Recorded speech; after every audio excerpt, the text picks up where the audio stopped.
विकराल रूप में लौटे आईपीएल के दो विध्वंसक हथियार।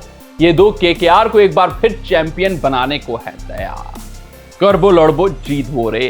कोलकाता नाइट राइडर्स आईपीएल 2025 की अगर हम इनकी टीम की बात करें, ऑन द पेपर काफी मजबूत, काफी सशक्त, काफी सुदृढ़ टीम है।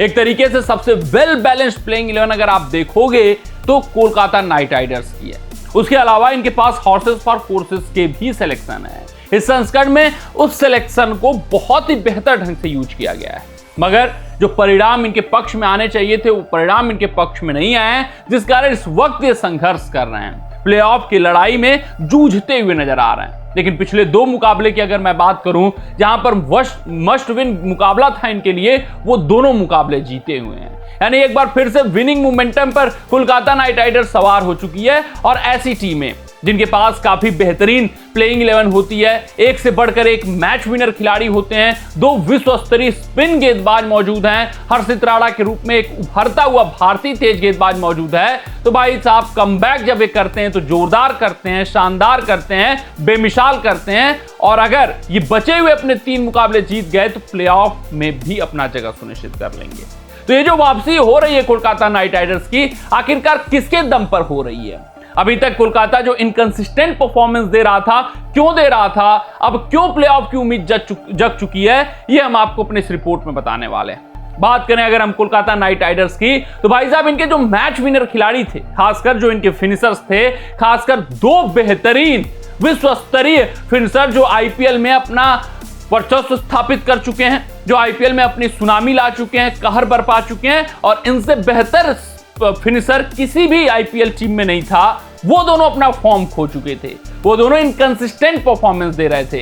एक तो बिल्कुल ही लैग हो चुका था, एक तो बिल्कुल ही संघर्ष करता हुआ दिख रहा था। एक सबसे बड़ा हथियार, एक आईपीएल में जो अपना जलजला ला चुका है, एक जिसके आने से भाई साहब विपक्षी टीमें दहशत में आ जाती हैं, विपक्षी गेंदबाज की पैंट गीली हो जाती है, वो बिल्कुल इस संस्करण में शांत था। केकेआर की मैं बात करूं तो केकेआर को अक्सर ये हारे हुए मुकाबले जिताते थे, मतलब असंभव को संभव करना इनके बाएं हाथ का खेल हुआ करता था। मगर इस बार आंद्रे रसेल की मैं जो बात कर रहा हूं वो फॉर्म में नहीं दिख रहे थे। सबसे बड़ी बात की वीडियो एनालिसिस किया गया होगा, लेग स्पिन गेंदबाजी इनकी कमजोरी साबित हुई, उसका फायदा हर एक टीम ने उठाया।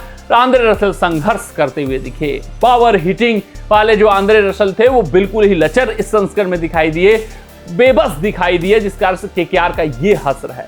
एक मजबूत टीम होने के बावजूद केकेआर अभी जूझ रही है। 11 पॉइंट्स उनके नाम हो चुके हैं, 11 मुकाबलों में प्लेऑफ की लड़ाई में बने हैं, लेकिन इस टीम को अपना अब तक प्लेऑफ का स्पॉट सुनिश्चित कर लेना चाहिए था। मगर केकेआर संघर्ष कर रही है क्योंकि आंद्रे रसेल अभी तक फॉर्म में नहीं थे। मगर बात करें अगर राजस्थान रॉयल्स के खिलाफ हुए मुकाबले की, तो खिलाड़ी फॉर्म में लौट चुका है। ये खिलाड़ी ने अपना रौद्र रूप दिखाया है। इस खिलाड़ी ने अपने बूते पर केकेआर को यह मुकाबला जिताया है। अक्सर एक केकेआर के लिए ऐसा काम हर एक संस्करण में किया करते थे। खासकर पिछले संस्करण की मैं बात करूं तो वहां चैंपियन बनी थी, तो आंद्रे रसेल की बहुत सारी फिनिशेस आए थे। आंद्रे रसेल ने कितने सारे मुकाबले अपने दम पर जिताए थे। आंद्रे रसेल बहुत प्रचंड फॉर्म में दिख रहे थे, मगर इस बार आंद्रे रसेल का वो रौद्र रूप नहीं दिख रहा था। आरआर के खिलाफ वो रौद्र रूप दिखा है। 57 रन 25 गेंदों पर 4 चौके 6 छक्के। शुरुआती 10 गेंदों की मैं बात करूं तो मात्र 3 रनों पर थे आंद्रे रसेल। उसके बाद ये जोरदार हिटिंग करके दिखाना, जोरदार वापसी करके दिखाना, ये समझ में आ चुका है कि भाई साहब रसेल अब अपने गेम को समझ चुके हैं। रसेल को पता है कि किसको रोकना चाहिए, किसको सम्मान देना चाहिए और किस गेंदबाज को टारगेट करना चाहिए। यही रसेल हर संस्करण में किया करते थे। इस संस्करण में वो काम नहीं कर पा रहे थे, मगर एक बार फिर से Andre Russell the hitman show वापस आ चुका है। रसेल अगर इसी तरीके से अगले 3 मुकाबले खेल गए, रसेल अगर इसी तरीके से फिनिशिंग टच दे गए, तो भाई साहब केकेआर को कोई रोकिच नहीं सकता प्लेऑफ में पहुंचने की से। तो केकेआर के लिए आंद्रे रसेल का फॉर्म में आना बहुत बड़ी बात है, बहुत खुशखबरी वाली बात है। ये आईपीएल के इतिहास के सबसे विध्वंसक फिनिशर माने जाते हैं। अगर बात करें हम दूसरे खिलाड़ी की, तो रिंकू सिंह है। हाँ, जितने महत्वपूर्ण आंद्रे रसेल हैं उतने महत्वपूर्ण रिंकू सिंह है, उनसे कहीं ज्यादा महत्वपूर्ण रिंकू सिंह है। क्योंकि रिंकू सिंह के अंदर खासियत है कि भाई वो एंकरिंग की भूमिका निभा सकते हैं, अकॉर्डिंग टू द सिचुएशन खेल सकते हैं, परिस्थितियों को सम्मान दे सकते हैं, फिर बिग हिटिंग भी कर सकते हैं, सिक्सेस एट विल लगा सकते हैं, और बहुत सारे कारनामे पिछले संस्करण में रिंकू सिंह करके गए थे। मगर इस संस्करण में रिंकू का भी बल्ला शांत था। रिंकू भी इनकंसिस्टेंट प्रदर्शन देते हुए नजर आ रहे थे, जिस कारण से ये जो दो फिनिशर थे जो अक्सर असंभव को संभव करके दिखाते थे, केकेआर के लिए अंत में मुकाबला जीता ही देते थे किसी भी स्थिति किसी भी परिस्थिति से, वो संघर्ष कर रहे थे जिस वजह से केकेआर संघर्ष कर रही थी। मगर रिंकू से भी पिछले कुछ मुकाबलों में फॉर्म में लौटते हुए दिखे हैं। डीसी के खिलाफ 36 ताबड़तोड़ अंदाज में बनाया, तो फिर आज 6 या 7 गेंदों पर 19 रन ठोक डाले। जब आप 6 या 7 गेंदों पर 19 ठोकते हो तो बहुत हो जाता है फिर वो स्कोर, वो इंपैक्टफुल इनिंग काउंट होता है। बड़ी पारियां T20 फॉर्मेट में नहीं काउंट होती हैं।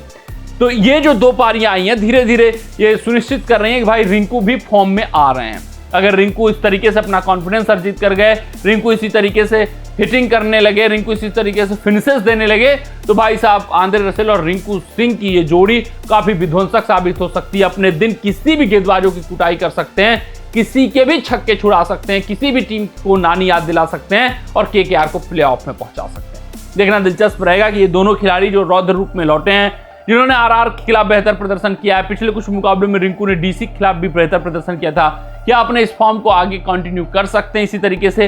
क्या केकेआर के लिए मुकाबले फिनिश कर सकते हैं? फिनिशिंग टचेस हर एक मुकाबले में दे सकते हैं, क्योंकि हर एक मुकाबला यहां से केकेआर के लिए करो या मरो की लड़ाई है। अपना राय हमें जरूर साझा करिएगा। मिलते हैं आपसे अगले रिपोर्ट में, तब तक अपना ध्यान दे, सुरक्षित रहें, स्वस्थ रहें, मस्त रहें। जय हिंद, जय भारत।